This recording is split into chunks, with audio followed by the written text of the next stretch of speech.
tout le monde, bienvenue dans cette nouvelle vidéo YouTube. Une vidéo un peu face cam où je suis posée sur mon canapé avec mon petit plaid. Oui, je mets des plaids même à 30 degrés. Bref, aujourd'hui, une vidéo un peu spéciale, un peu face cam comme j'aime, où on va parler love. Et oui, Ronron peut parler de love. Bizarre venant d'une fille qui a une vie amoureuse catastrophique, mais pourtant j'ai des choses à dire à ce niveau-là, et parce que j'ai fait de la relation longue distance avec mon copain actuel que vous voyez souvent, Manu, on le salue, on lui fait des bisous. J'ai fait énormément de distance, pour vous dire, on a 1 an et demi de relation et on a fait autant de distance que en vrai. On s'est rencontrés en août 2021, on s'est mis ensemble fin novembre 2021 et on a fait de la distance jusqu'à août l'année passée, quand même. Même qu'on apprenne à se connaître, lui il était à Paris, moi en Suisse, donc c'est déjà un peu de la distance, même si c'est assez vite. Enfin, on va vite l'un à l'autre, quoi. Mais après, c'était un peu plus compliqué parce qu'il était en Guadeloupe. Je pense que vous connaissez votre géo. Guadeloupe, Suisse, il y a un petit bout quand même. Il y avait effectivement 8000 km et 6 heures de décalage et tout ce qui va avec qui était bien relou. Donc j'en ai parlé l'autre jour avec une pote qui va faire de la distance là bientôt et elle me disait putain mais ce serait trop une bonne vidéo YouTube. Comme j'ai testé plein de choses pendant ces 9 mois. Attendez, je vais calculer. Je sais pas, faites-vous le calcul. Faites. J'ai plein de tips de comment entretenir la relation, faire que ce soit un peu plus de peps, un peu plus cool et tout à vivre malgré la distance qu'il y a. Donc voilà, ce sera le thème de la vidéo d'aujourd'hui. J'aime beaucoup. J'ai déjà fait ça, des tips, des astuces, ce que vous voulez. N'hésitez pas si vous en avez d'autres, si vous avez déjà fait de la distance. Attendez, je me pose. Je suis pas à l'aise. Ouais, je reste comme ça. Si vous avez des tips, n'hésitez pas à les mettre en commentaire, comme ça on sait tous et tous les gens qui font de la distance kiffent leur life. Voilà, on commence tout de suite. Bon, le premier point, il est connu pour tous les couples, mais c'est intensifié dans la relation à distance, c'est la communication et la confiance. C'est bien, je trouve, déjà de communiquer, de dire ce qu'on ressent. En fait, montrer sa vulnérabilité, c'est quand même hyper important quand t'es en couple. Parce que si t'essayes de te protéger de l'autre alors que t'es en couple avec, quand t'es à distance, ça va être un peu tac quoi. Difficile à faire de la connexion. Si on essaie de se protéger, on se montre pas vraiment tel qu'on est, donc on dit pas exactement ce qu'on ressent, si on est mal, etc. C'est vraiment important. J'ai le chinois, il va tout le temps tomber, c'est jamais. Vous acceptez. C'est vraiment important de dire ce qu'on ressent. Et en plus de ça, je pense de communiquer genre un peu dans la journée, genre qu'est-ce qu'on fait, ok ben moi là je suis là, je fais ci, toi qu'est-ce que tu fais maintenant et tout. Je vais voir des potes et tout, pas besoin de se dire quand on va aux toilettes ou voilà, on peut s'épargner des trucs. Mais je pense que c'est cool parce que ça garde une continuité de... En fait comme les gens en couple ici, souvent ils se disent pas forcément tout en détail, mais ok je vais voir tel pote, etc. Bref, vous m'avez compris, je pense que c'est important, ça implique l'autre aussi dans notre quotidien, de qu'est-ce qu'on fait, c'est quoi un peu nos routines, etc. Que de tout pas se calculer et de s'appeler que le soir. Même s'il y a des gens ça fonctionne bien comme ça, mais moi en tout cas ça a mieux fonctionné de un peu discuter quand même en journée. Next. Ton amour doit être en premier plan. Alors prenez pas ma veste, tu dois pas tout abandonner pour une personne que t'aimes et plus voir tes potes et ta famille. Mais au bout d'un moment, quand tu sais ce que tu veux avec la personne, même quand t'es pas en distanciel finalement, tu mets des priorités pour être avec elle. Imaginons t'as des potes que tu vas voir toute la semaine, plus peut-être le week-end. Il y a peut-être un soir où tu vas skip la soirée avec tes potes pour vraiment passer la soirée avec ton gars. Au bout d'un moment, si tu sais vers quoi tu veux aller avec cette personne et si tu te vois sur le long terme avec et que c'est pas juste pour t'amuser, tu vas faire les efforts pour voir cette personne et être impliqué dans la relation. Donc les gros et les gars, si vous avez votre amoureux ou amoureuse qui vous skip à longueur de temps et qui voit quand est-ce qu'il veut seulement et quand ça l'arrange, c'est que peut-être qu'il est pas prêt à s'investir sur le long terme. Je dis ça, je dis rien, les chouchous. Bref, point 3. Je pense que c'est important de l'impliquer dans sa vie. Par exemple, quand tu sors avec tes potes, moi ce que j'aimais bien faire, c'était de l'appeler pendant que j'étais un peu bourrée avec mes potes et tout. J'ai eu grave de la chance parce que mes potes, ils sont pire bienveillants, ils ont toujours compris la situation, ils l'ont toujours accepté comme s'il avait toujours été là. Donc on était bourrés, on l'appelait haha, vu et tout. Ça l'implique dans la relation. Et inversement, lui quand il était avec sa mif et tout, il m'appelait, il pouvait avoir contact avec sa famille même avant de les avoir vus en vrai. Donc c'est pas mal. Et aussi ce qui est cool, moi j'ai trouvé cool, c'est de s'intéresser à son univers. Si votre copain, copine est parti au Japon, est parti à tel endroit, je ne sais où, intéressez-vous à son univers, à où est-ce qu'il habite, à qu'est-ce qu'il fait en ce moment, etc. Comme nous par exemple, on connaissait pas le pays de l'un et de l'autre, on regardait des documentaires sur la culture de l'autre, sur le pays, etc. Et après ça amène d'autres sujets de conversation que le train-train quotidien finalement. Même, moi je suis pas du tout une meuf qui regarde des mangas, des trucs comme ça. Et là on a commencé à regarder des animés ensemble. Enfin un animé, Attaque des Titans d'ailleurs, si vous regardez ça, je vous le conseille. Moi je suis grave pas une pro, mais incroyable. Incroyable. Et bref, on s'intéressait à l'univers de l'autre, ce qui faisait que ça nous rapprochait, qu'on apprenait des choses en plus sur l'autre et qu'en fait qu'il change d'autres sujets de conversation. Voilà. Non mais ses cheveux... Bon bref. Hyper important, surprenez l'autre. Vraiment, bon, ça on vous le dit encore une fois, dans les couples normaux. Je suis désolée, dans les couples normaux c'est plus facile de vivre dans la routine que pour un couple à distance. C'est quand même plus compliqué, n'hésitez pas à vous surprendre, à vous faire des cadeaux. Moi je vais vous dire tout ce qu'on a pu faire et vous irez piocher dans ce qui vous intéresse et tout. Déjà on utilisait Netflix Party, donc c'est Netflix où tu peux regarder à deux, je pense que vous connaissez, c'est quand même assez connu. Tu peux regarder à deux ton film et à côté tu peux commenter et tout, donc ça permet de Netflix and chill à distance. Ensuite, à part Netflix, on utilisait Rave, c'est un peu pareil que Netflix mais c'est pour plus regarder des vidéos YouTube et tout, super intéressant à utiliser aussi. On utilisait Plateau, enfin moi je le forçais à utiliser Plateau pour faire des jeux ensemble.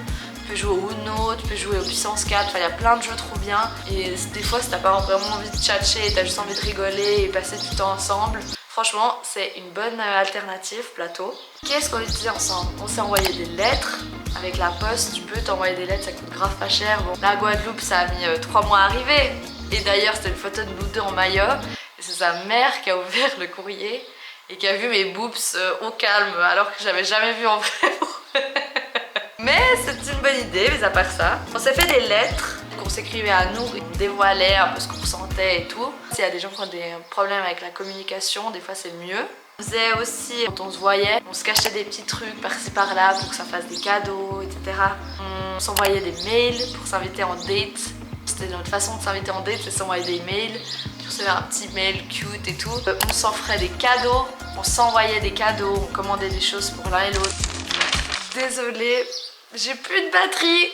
J'avais plus de batterie, j'ai dû stopper un moment. Donc on reprend, on va y arriver. Je galère avec cette vidéo, je vous avoue. Bref, on était aux surprises. Je crois que j'avais fait le tour de vraiment se suspendre. Se surprendre l'un et l'autre de tout ce qu'on a pu faire. Nous vraiment ça nous a aidé à tenir sur le long terme. Mais point suivant va avec celui-ci. Enfin il est un peu en contradiction, ouais.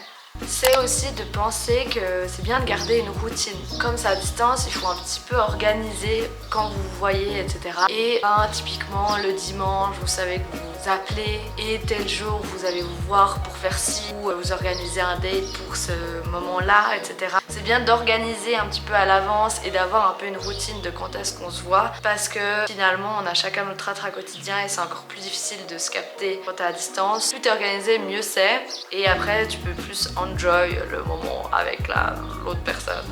Ouais, je suis bilingue.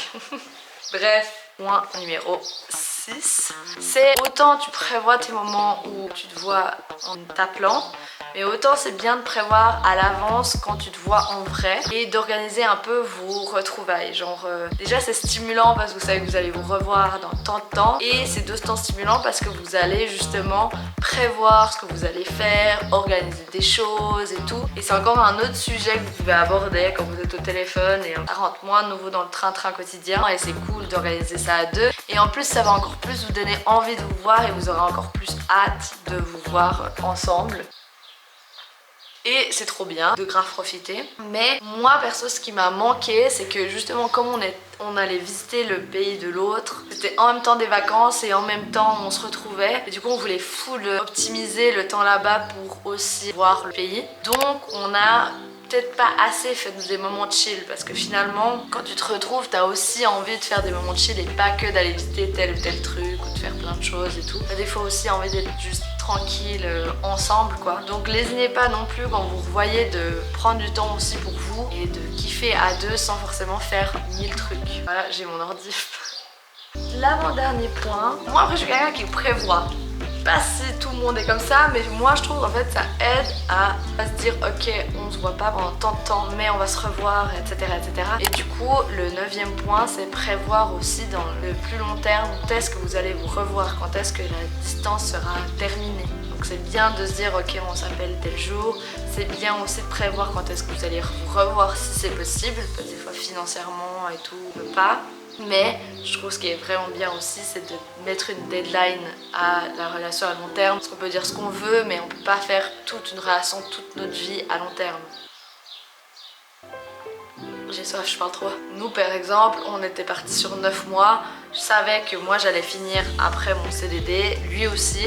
Et que du coup après ça allait être vraiment le moment où on allait se retrouver. C'était une fois, pas deux, point barre. Donc je pense que c'est bien si vous avez l'opportunité de mettre une deadline pour vous dire ok c'est un moment comme ça mais on sait quand est-ce que ça va se terminer. Si quand on se voit on prévoit, si on sait quand est-ce qu'on s'appelle, enfin tout ça ça va du coup aider à mieux amener votre relation à distance, vous voyez. Et le dernier point que je trouve intéressant aussi et qui est grave important c'est de laisser de l'espace à l'autre. C'est très bien de vouloir passer du temps avec la personne qu'on aime, c'est logique en même temps, mais il faut pas oublier que dans la vraie vie aussi on a besoin de temps pour nous et il faut pas le lésigner non plus.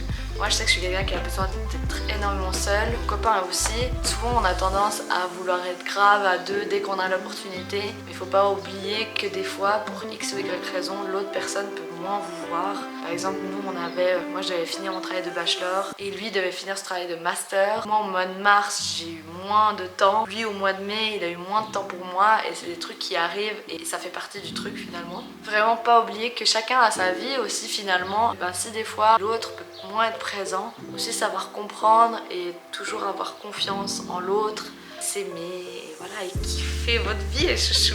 Voilà, je crois que j'ai un peu tout dit, mes astuces, mes tips. N'hésitez pas du coup en commentaire si vous en avez d'autres, me les transmettre, je pense que ça pourrait être pas mal. Un peu plus tard, on ira voir mon copain pour lui demander qu'est-ce qu'il en pense des relations à distance. Vous aurez le petit retour et la fin de la vidéo. J'attends qu'il rentre pour lui poser la question. À toutes quand on croise mon besto de copain. Voilà, bisous à toutes. Salut. Bah voilà.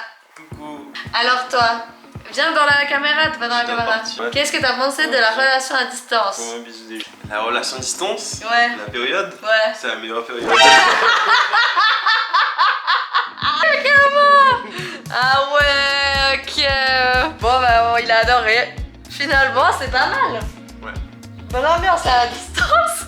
Non, je rigole. Mais Ouais, c'était t'aimes bien être avec moi. Ouais. En fait, c'est sympa parce que ça permet un peu de faire. Parce que c'est une première période pour apprendre à se connaître vraiment. Et après, quand on se rencontre, on connaît vraiment bien la personne, tu vois. On a plein de délires qu'on peut se créer. Ouais, c'est et vrai. après, quand Ouais, on se on voit, s'est créé pas mal de délires. C'est vrai. Très bonne réponse. Bon, bah je finis maintenant. Allez, travailler, je vous laisse. Bisous les gars, j'espère que ça vous a plu et que ça vous a un peu aidé, franchement. N'hésitez pas si vous avez des questions en commentaire, en DM Insta. Je suis rouge, mon gars il fait 130 degrés. J'en veux plus. N'hésitez pas à vous abonner. Abonnez-vous les chouchous. En juillet et août, je vais poster 2 vidéos par semaine. Donc restez connectés les gars. Bon, j'espère que ça vous a plu. Je vous fais de gros bisous et à bientôt.